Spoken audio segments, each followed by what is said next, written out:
on our front doorstep. Blessing, memory, and dream will never get to see their father again. Not only was he a girl dad, he was a loving husband, caring brother, and most importantly to me, an uncle I could depend on. Rayshard Brooks was silly. He had the brightest smile and the biggest heart and loved to dance since we were kids. Me and my uncle are both 27 years of age. 27 years of age. No one walking this green earth expects to be shot and killed like trash in the street for falling asleep in a drive-thru. Rashad has a family who loves him, who would have gladly came and got him so he could be here with us today.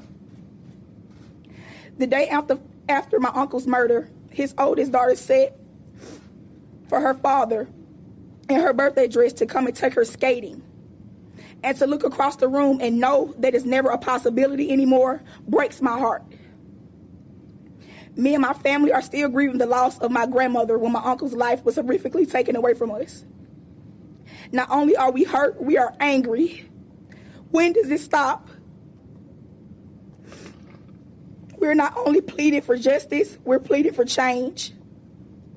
Zone 3, where my uncle was killed, is the same zone we represented and loved all our lives. We stood with the Atlanta Police Department when they were just tearing up our city and said, this doesn't happen here, leave them alone.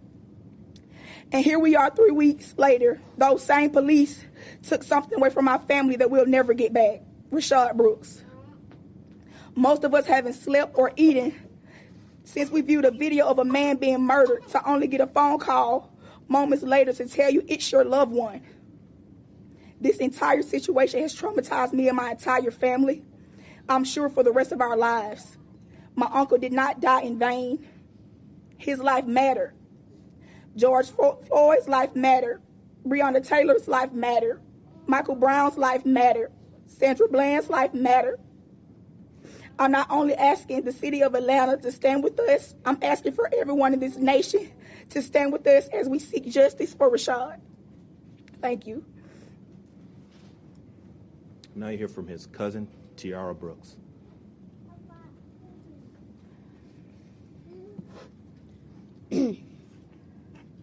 Rayshard Brooks. The name that may start a protest tomorrow or another day in the future.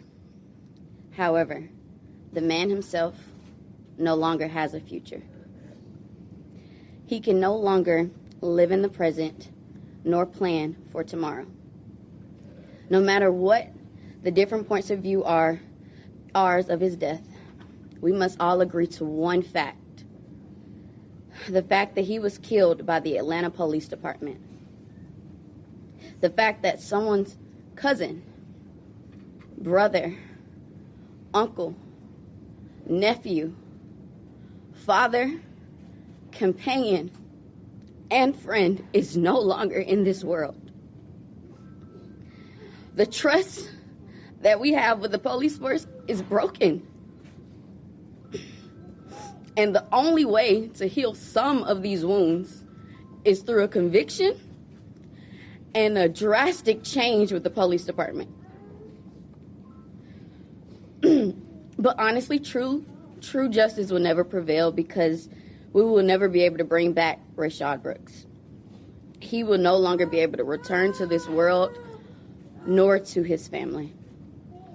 However, again, if we stand together and united as one, there will be no more cases similar to Rayshad's.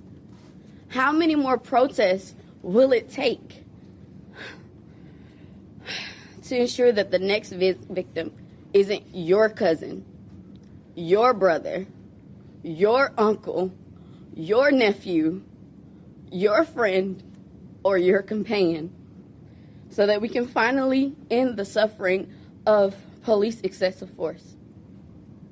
We are tired. Guys, we're tired. And we are frustrated. Most importantly, we're heartbroken. So we need justice for Rayshard Brooks.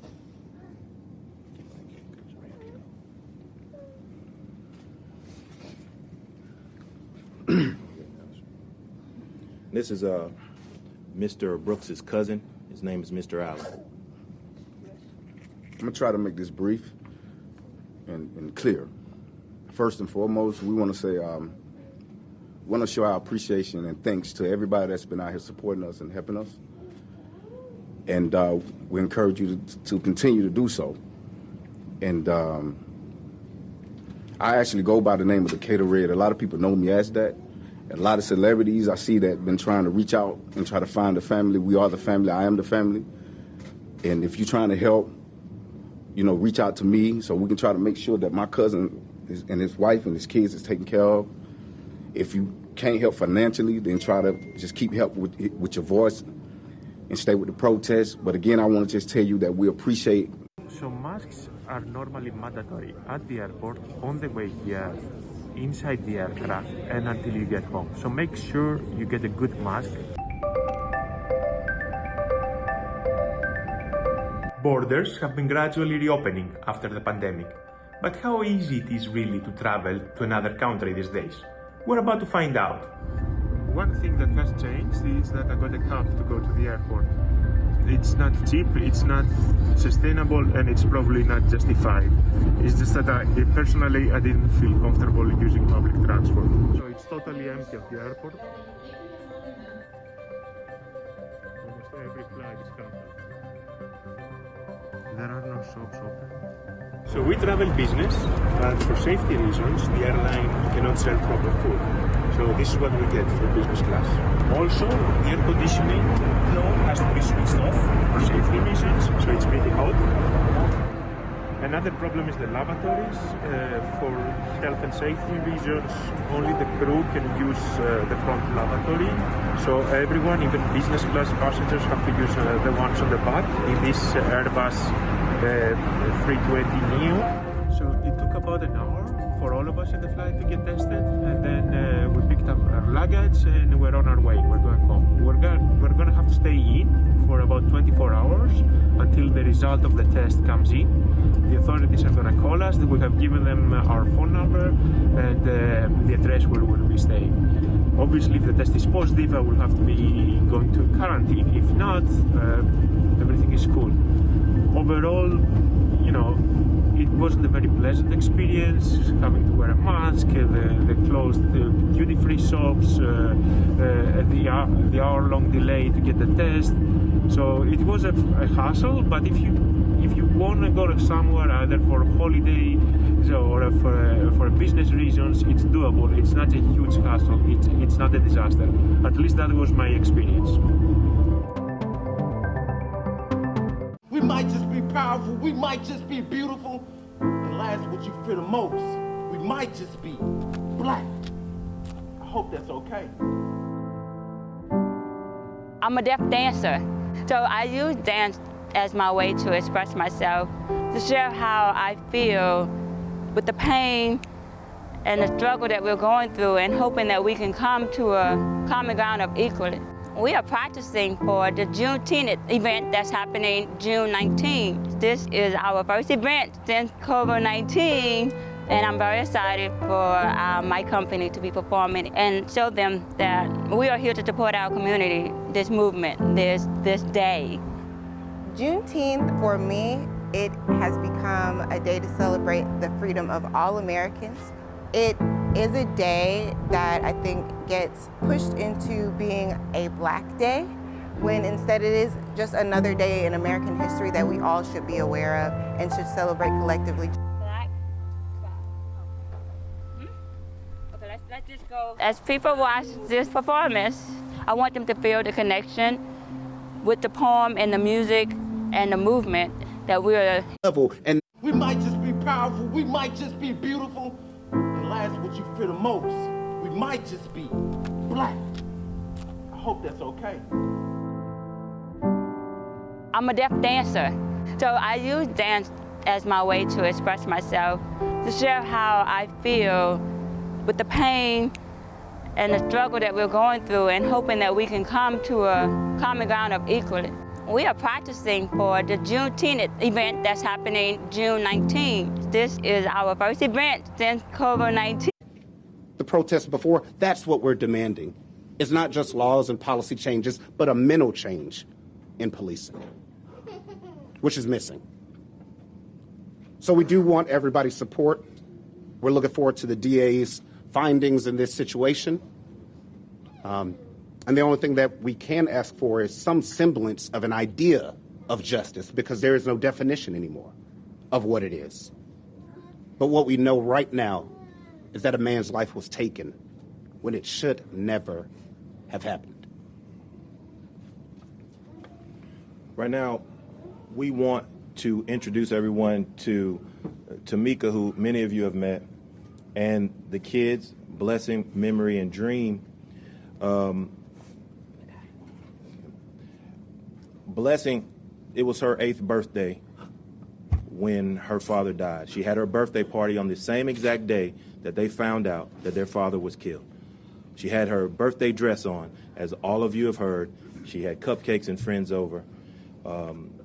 She was supposed to go skating with her dad, and that didn't happen, of course. So, also, Makai, who's 13, is his stepson, and he took care of him as well. How you doing? And Tomika, you want to say a few words? I just want to thank everybody for all the protesting, love, and support that you guys have done. Words can't explain how thankful I am for everything. Even though I can't bring my husband back, I know he's down smiling because his name will forever be remembered. And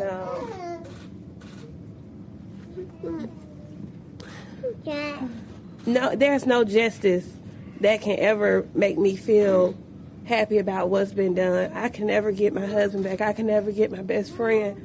I can never tell my daughter, oh, he's coming to take you skating or swimming lessons. So it's just going to be a long time before I heal. It's going to be a long time before this family heals.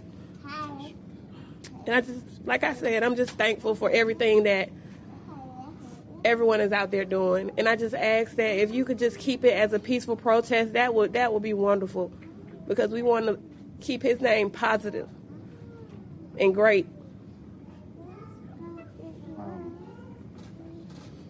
Lastly, we do want to acknowledge and thank Tyler Perry, who we spoke with, who will be taking care of the funeral for the family.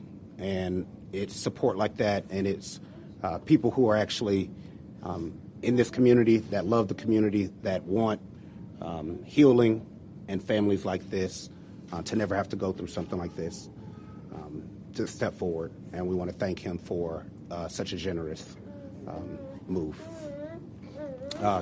Yeah, 3 brief questions. I have a question for anyone in the family.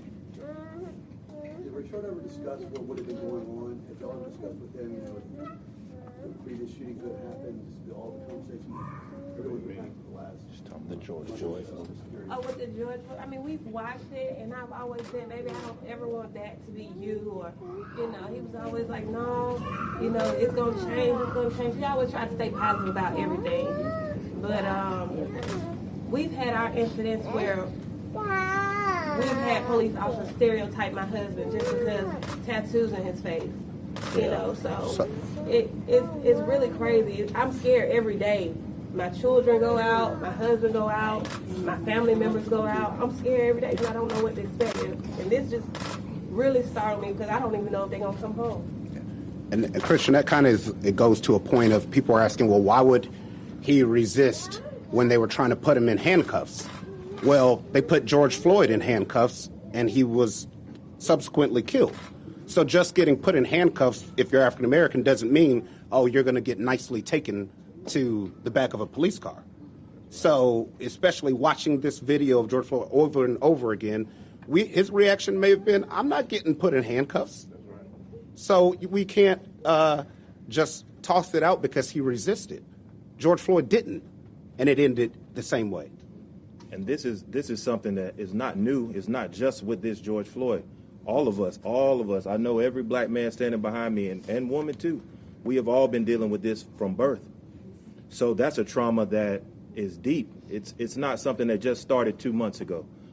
I still today, dress like I dress, do what I do, I still feel nervous around police, and that shouldn't be the case, right?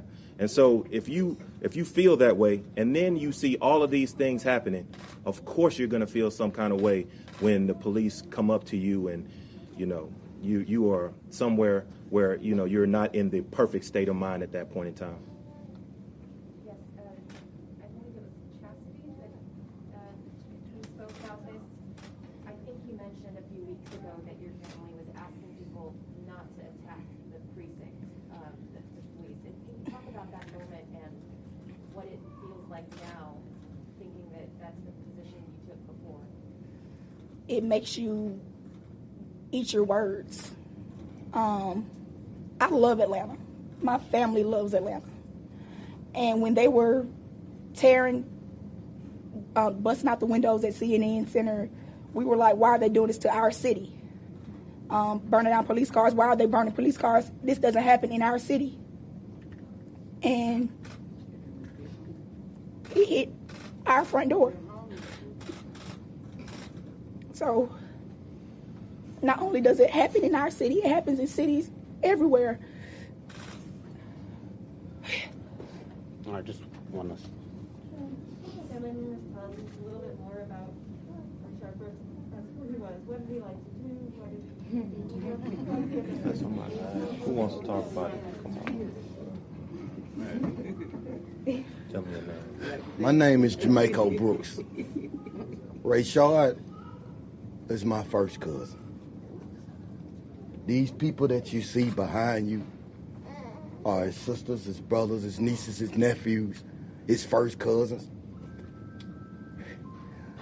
A week and a half ago, me and his older brother were playing chess. And he just popped up.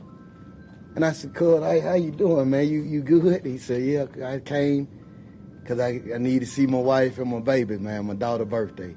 I said, you staying out of trouble? You all right? He said, "Yeah, I'm fine, cuz. I'm all right." We shared a few drinks, a few laughs.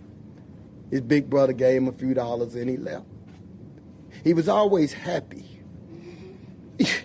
He was always smiling. And you'd have to kill him by one of his family members because he wasn't that type of dude. So, to you people that are looking around the world and you have your feelings, before it happened to us, I could only guess at what you felt, but now I understand. Life shouldn't be this complicated. Life shouldn't be where we have to feel some type of way if we see a police or somebody of a different color. I didn't come down here to talk to the media. I came to love on my people. But if you ask how old this young black man was, look at your children when you see them laugh. That innocence, that joy, that pureness of soul. And you had a glimpse of what we lost. You have a glimpse of what it feels like. Because tomorrow, we're going to have to deal with it again. We're going to have to bury him. We're going to have to say, we miss you. And if we didn't say we love you enough, we got to apologize to him for not telling him that we loved him that much.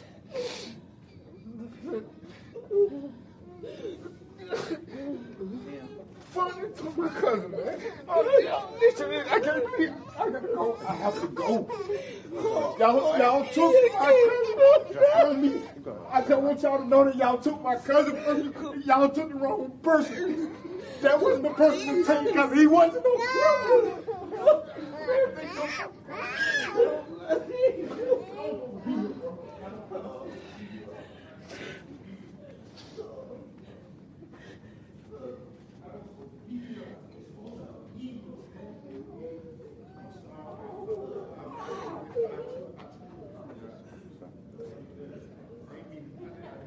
Thank you, everybody.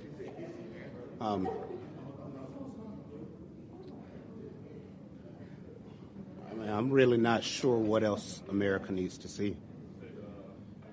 Want to rerun a George Floyd.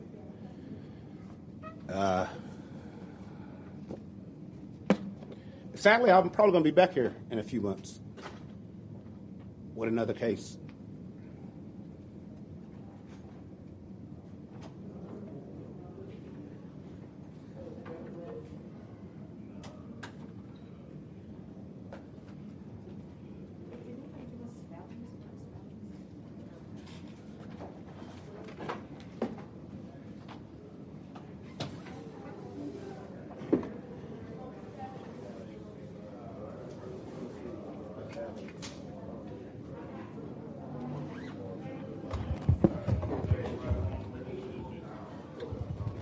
I got you, John.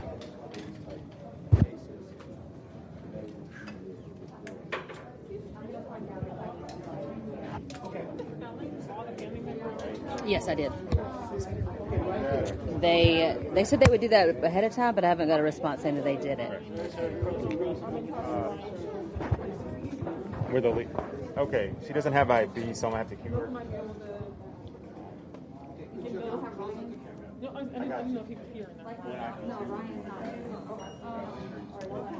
I can dial in.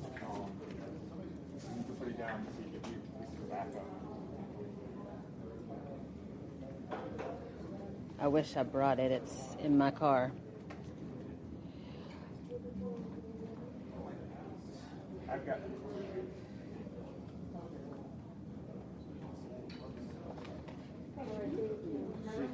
Okay. Well, I've got my. She doesn't have IB. I'll cue her.